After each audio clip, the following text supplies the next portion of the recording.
So we traveled to Winnipeg, met with a group there. I guess the umbrella organization is called Build, but Warm Up Winnipeg.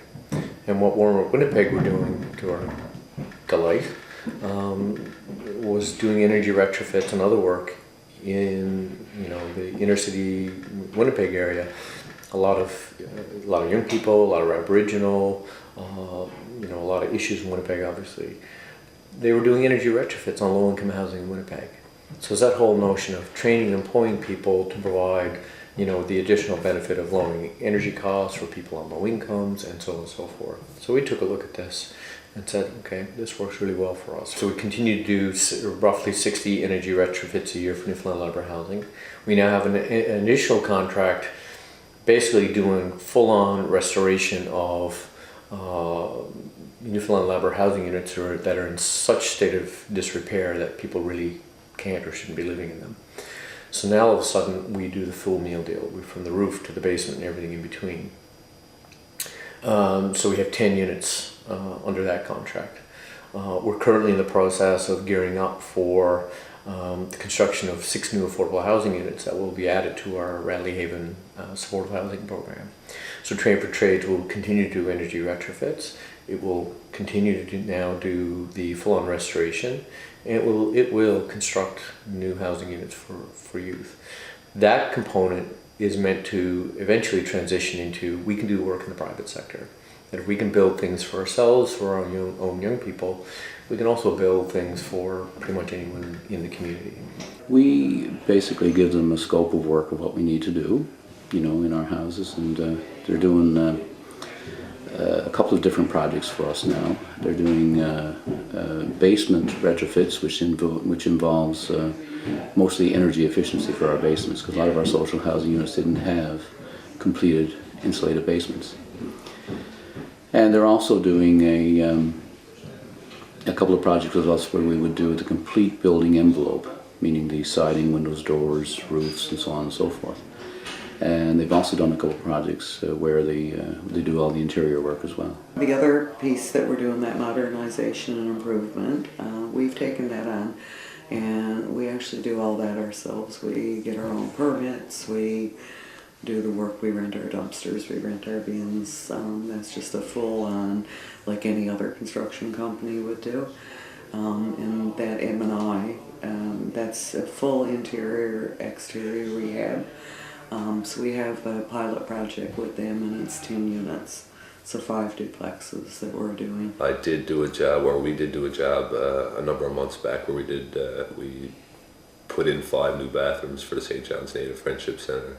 Did that piece. We're doing a garage right now. We're also doing windows, doors, sidings, kitchens, bathrooms, flooring, all that stuff in another location.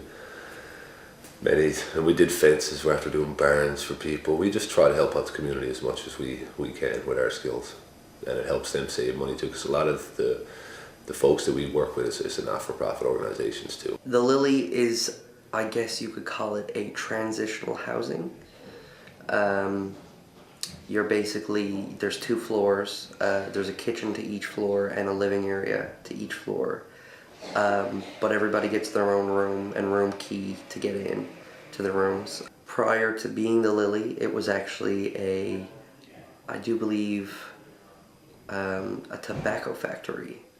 And when Choices bought it and Train for Trades, started renovating or demolishing, it was quite a project. It's a really cool feeling that the guys from prior, or the person prior, built my living space. One of the interesting things about Train for Trades, even if we wanted to lower the bar, we couldn't. Everything we do has to be done on time, on code, on budget, just like every other contractor out there in the world. So how do you do that? How do you hit above and beyond all those markers, and we do, and at the same time have substantial outcomes for young people, where 70 to 75% over the last 4 years have gone on to post-secondary or employment? Well, you do it by having the right model that works for young people around, like I said, the real issues. So when they go to work, well, let's start off from their day. They get to work, they're expected to be here on time, with their tools ready, with their boots on, all their equipment ready to go at 9 o'clock. So when their supervisor or the site manager calls out, this is where we're going to this house, they gotta have all their tools and they gotta have all their safety gear. So normally what I would do, I show up to work at 9, my crew, they know who they are. I usually say, okay, my crew, we're ready to go. We'll go to the bin, and this is where all of our tools are to. And we'll pack, each supervisor has their own green bag, we all have our own tools, each crew. So we'll get our tools and stuff ready. And we'll go to the tenant's house. So basically we'll just go in the basement, and usually it's a crew of 4.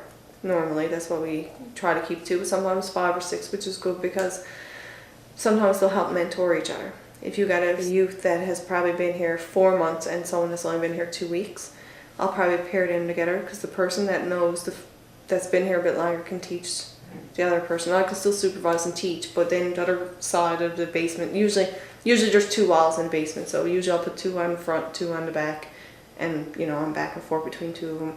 Or sometimes I'll have all 4 of them into one area and teach them if it's something new that they haven't learned. Try to teach them all at the same time and show them examples and stuff. I think the other side of it for us is, again, like any business, right? If we don't do good quality work and we, don't do it on time, don't do it on budget, don't do it on code, every single unit of energy retrofit, for example, that we do, there's 60 of them annually. That's 60 inspections. I don't know, somewhere maybe 3 to 4 inspections per retrofit. So that's a lot of inspections by city. They have they we don't get any special lenience from them around the work that we do because we're a social enterprise nonprofit working with average young people. We have to meet every code that the city has around our work. So I guess that's then the deliverable for us, is doing good quality work so that we actually are seen as, wow, these are people we want to hire because they do good work. And you know what, I can also feel good about it because they're also training and employing young people.